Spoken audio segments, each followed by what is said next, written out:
Bonjour, bonsoir, bonne nuit. Bienvenue pour la 55e vidéo de la chaîne YouTube Vivre avec le Créateur ou la vie d'en haut. Comme toujours, les passages non référés de la Bible sont tirés de la version Louis II 1910. Connaître Dieu. Cette 55e vidéo est la suite de d'autres vidéos où plein de connaissances ont été partagées.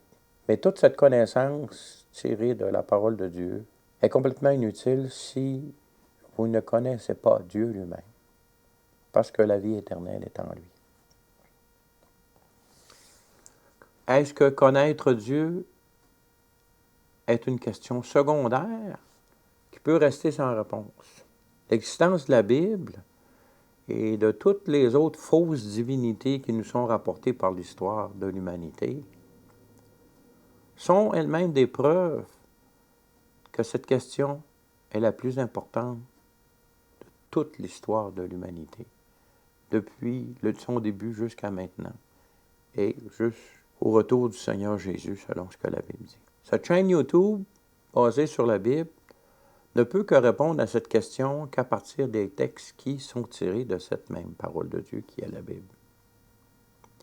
Celle-ci affirme sans équivoque qu'il n'y a qu'un seul Dieu, et elle nous communique des informations afin de nous permettre de connaître qui il est. Donc, la parole de Dieu écrite, la Bible, nous permet de connaître qui il est.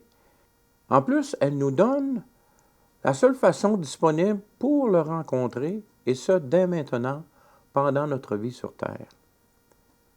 C'est étant essentiellement ce qu'on appelle la bonne nouvelle. La Bible nous permet de connaître qui il est, et nous permet aussi de le connaître personnellement, de rentrer en relation avec lui, en nous donnant le moyen de le faire. Premièrement, la Bible, écrite sur une période de 1500 ans, contient 66 livres, rédigés par une quarantaine d'auteurs sous l'inspiration du même esprit. Ce fait est révélé par l'unicité et l'homogénéité de son message, du livre de la Genèse au livre de l'Apocalypse.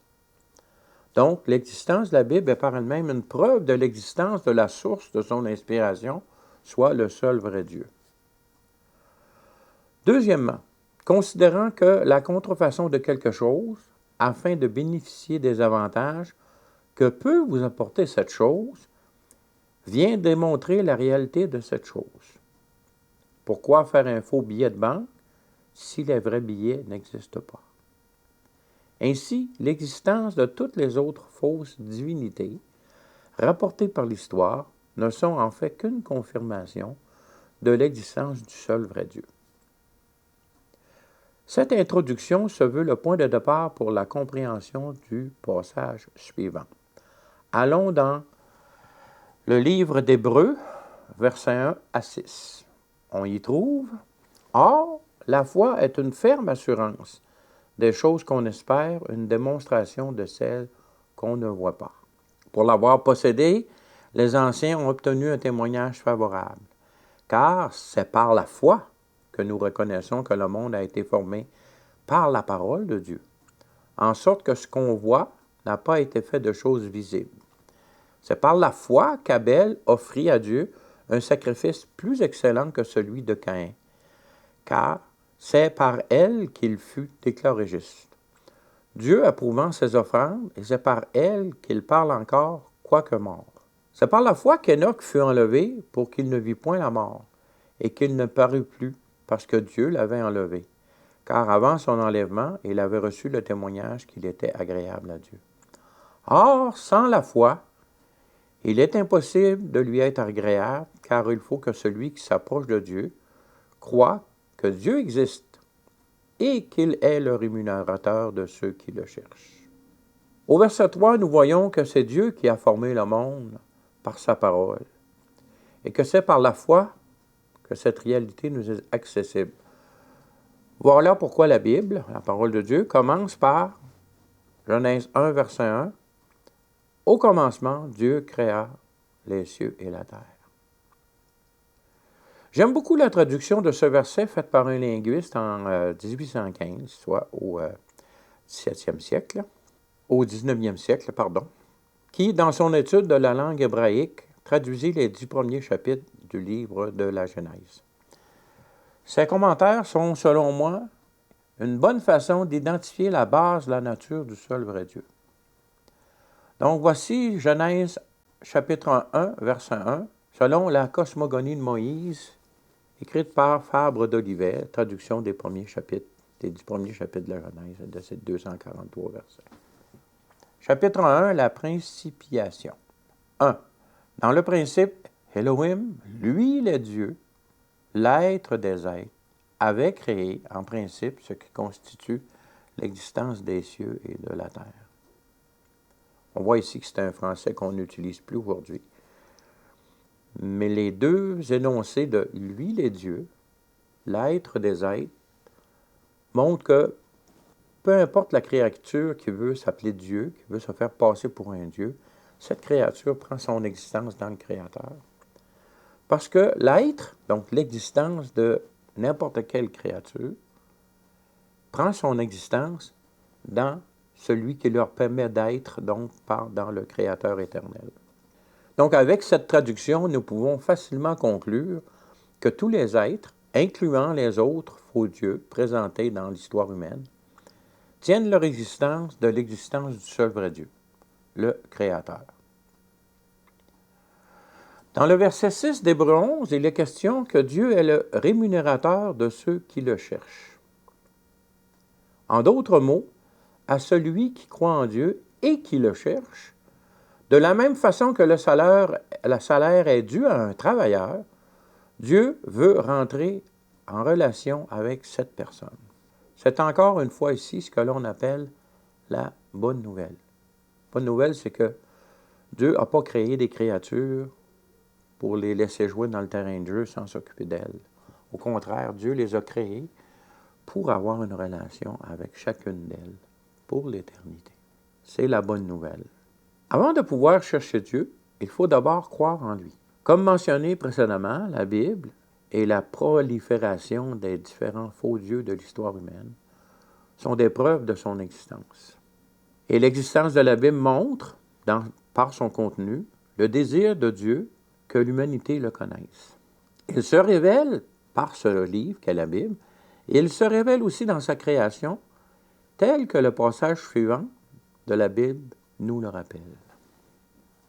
Romains 1, versets 18 à 20.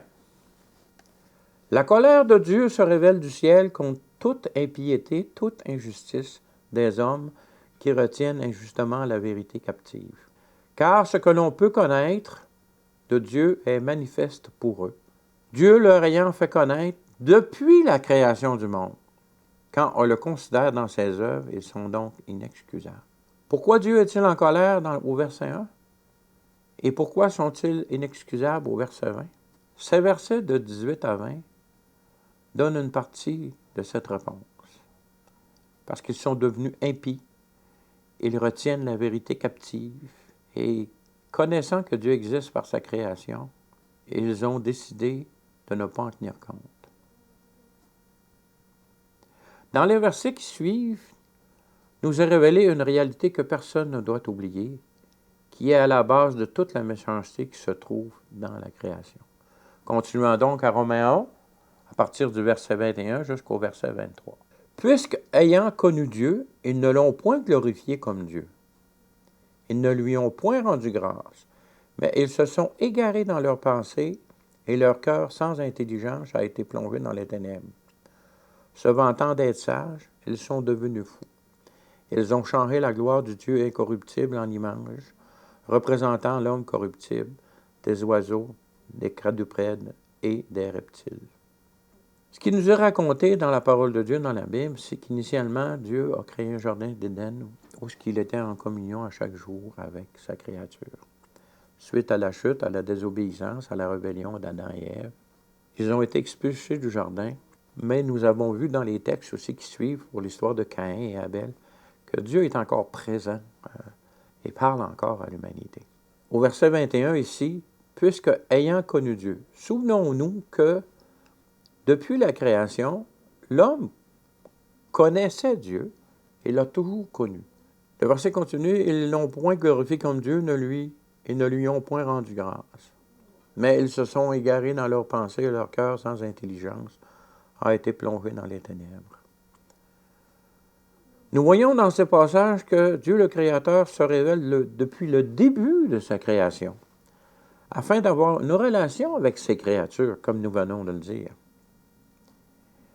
Et au verset 21, il est clair que c'est volontairement que ces créatures se sont détournées du Créateur, qui est lumière, ce qui les a plongées dans les ténèbres.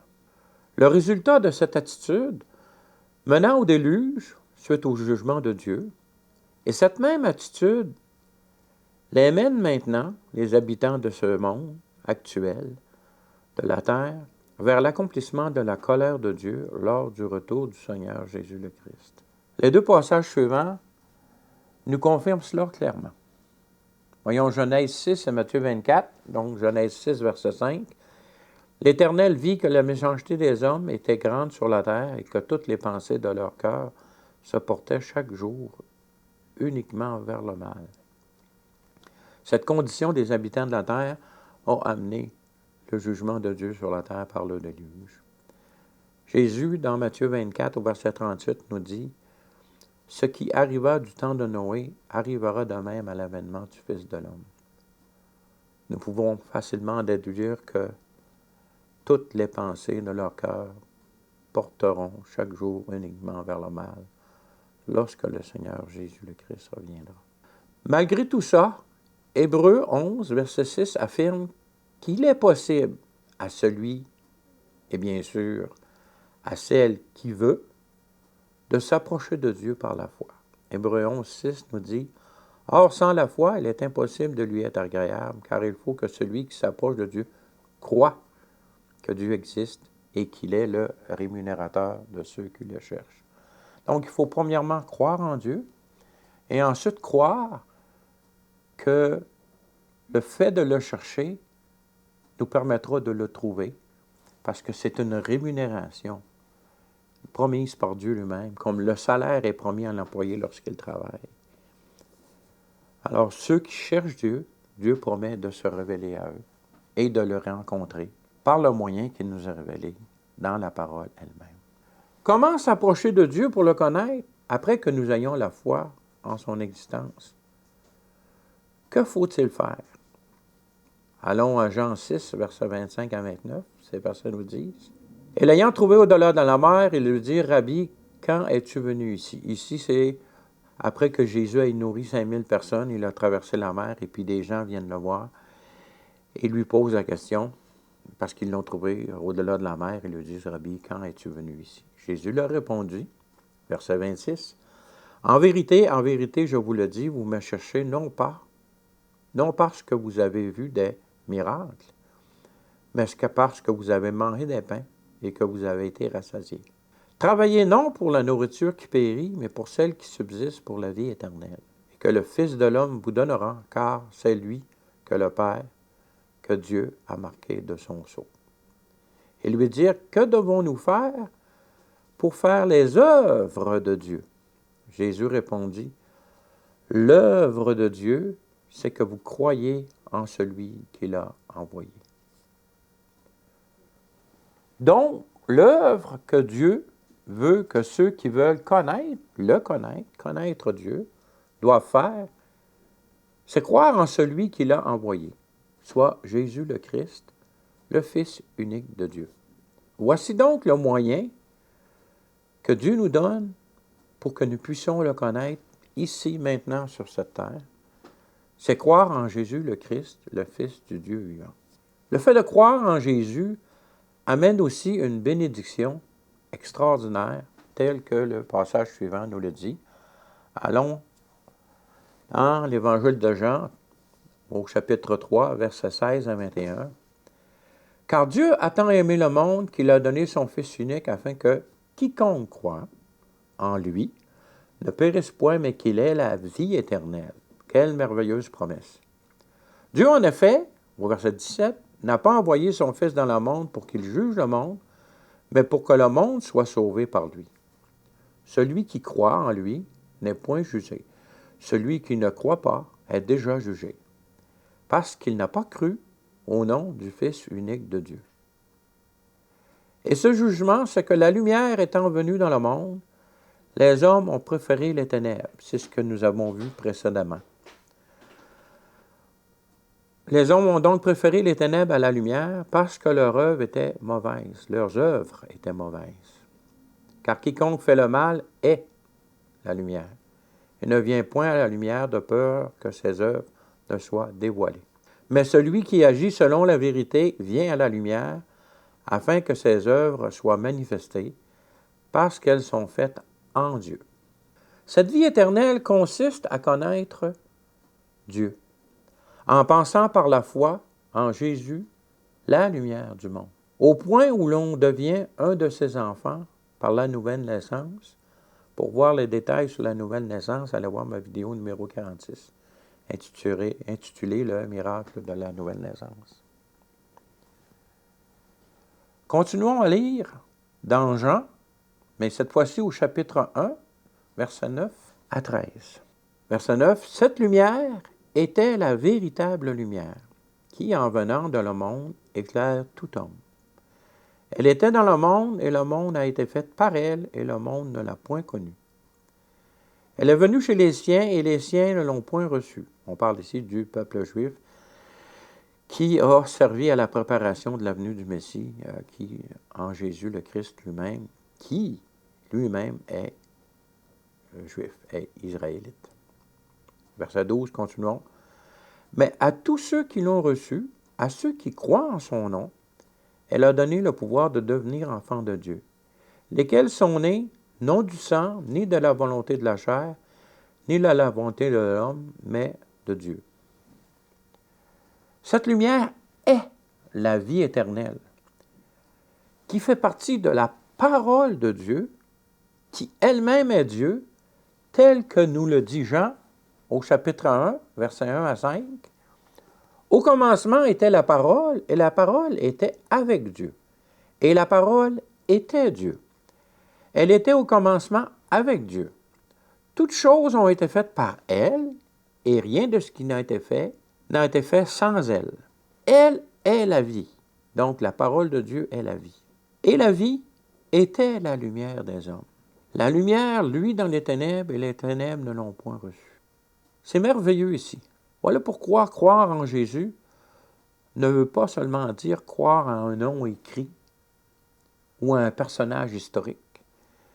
Il faut aussi croire que Jésus est Dieu, devenu homme, car il faut aussi que la parole dans laquelle réside la lumière, qui elle est la vie éternelle, et que cette parole est elle-même Dieu, comme le passage suivant l'affirme. Toujours dans Jean, versets 14 à 18. « Et la parole a été faite chair, la parole en qui réside la lumière qui est la vie. Et elle a habité parmi nous, pleine de grâce, de vérité. Nous avons contemplé sa gloire, une gloire comme la gloire du Fils unique venu du Père. » Jean, on parle ici de Jean le Baptiste, lui a rendu témoignage et s'est écrié, « C'est celui dont je dis, celui qui vient après moi m'a précédé, car il était avant moi. » Nous avons tous reçu de sa plénitude et grâce pour grâce. Car la loi a été donnée par Moïse, la grâce et la vérité sont venues par Jésus-Christ. Personne n'a jamais vu Dieu. Le Fils unique qui est dans le sein du Père est celui qui l'a fait connaître. En conclusion, pour connaître le vrai Dieu, il faut connaître le vrai Fils, qui est homme et qui est Dieu, car celui qui nie que Jésus est Dieu fait chair, c'est l'esprit de tous les antéchrists qui se trouvent dans ce monde afin de séduire les habitants de la terre. Voilà pourquoi Jésus avertit ses disciples lorsqu'il leur donne le déroulement des événements devant arriver juste avant son retour en gloire. Dans Matthieu 24, versets 4 et 5, Jésus leur répondit, « Prenez garde que personne ne vous séduise, car plusieurs viendront sous mon nom, disant, « C'est moi qui suis le Christ », et ils séduiront beaucoup de gens. » Voilà aussi pourquoi Jean, aux environs de l'an 100, donc environ 70 ans après la résurrection de Jésus le Christ, Jean avertit donc l'Église au sujet des esprits antéchrists qui déjà, à cette époque même, œuvraient sur cette terre. Donc, 1 Jean, la lettre 1, la première lettre de Jean, chapitre 4, il est écrit « Bien-aimés, n'ajoutez pas foi à tout esprit, mais éprouvez les esprits pour savoir qu'ils sont de Dieu. Car plusieurs faux prophètes sont venus dans le monde. » Jésus a averti que plusieurs viendront. Et ici, Jean affirme que plusieurs sont déjà dans le monde en lançant environ soit 70 ans après la résurrection du Seigneur Jésus le Christ. Verset 2. Reconnaissez à ceci l'Esprit de Dieu. Tout esprit qui confesse Jésus venu en chair est de Dieu. Et tout esprit qui ne confesse pas Jésus n'est pas de Dieu. C'est celui de l'Antéchrist, dont vous avez appris la venue et qui maintenant est déjà dans le monde. Vous, petits-enfants, vous êtes de Dieu et vous les avez vaincus parce que celui qui est en vous est plus grand que celui qui est dans le monde. Soyons donc prudents. Prenons connaissance de ce que la Bible dit en la lisant au maximum. Et si c'est possible, joignons-nous à une assemblée de croyants qui croient dans le vrai Jésus, pas dans un faux Jésus. Un Jésus qui n'est pas le Fils de Dieu, un Jésus qui est tellement bon qu'il accepte tout le monde, même le péché. Un Jésus qui ne sera jamais juge. Or, la parole de Dieu complète nous affirme clairement que Jésus sera le juge de tous les humains, sauf bien sûr ceux qui ont remis confiance en lui, qui ne passeront pas en jugement. Sachez aussi que peu importe votre situation, le Seigneur pourvoira à tous vos besoins, de façon miraculeuse si nécessaire. Car de nos jours, trouver une bonne assemblée de croyants qui croient au vrai Jésus est de plus en plus rare.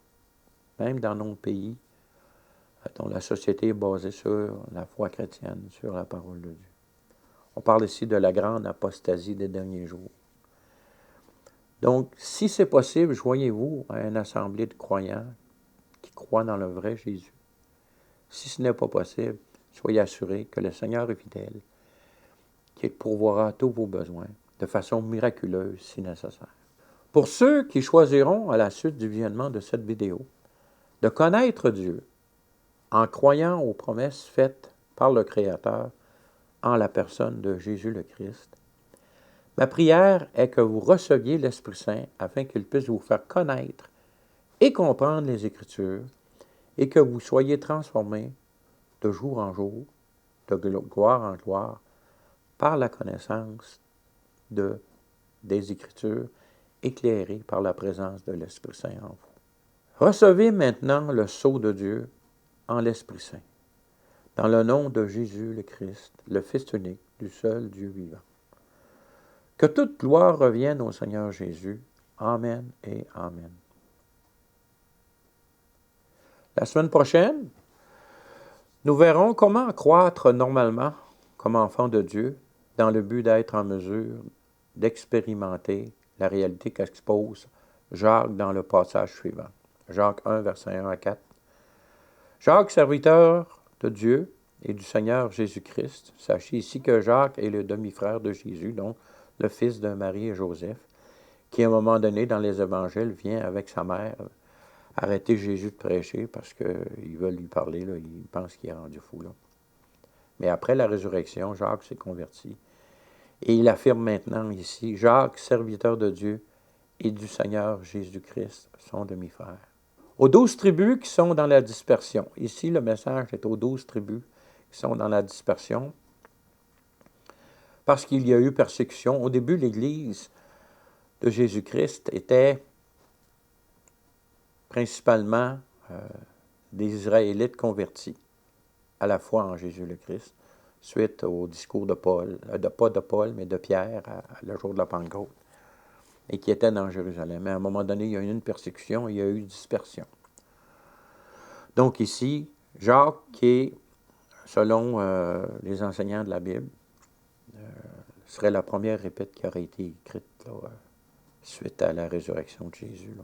Aux 12 tribus qui sont dans la dispersion, ce qui prouve ici encore que même dispersé, même seul, Dieu pourvoit aux besoins.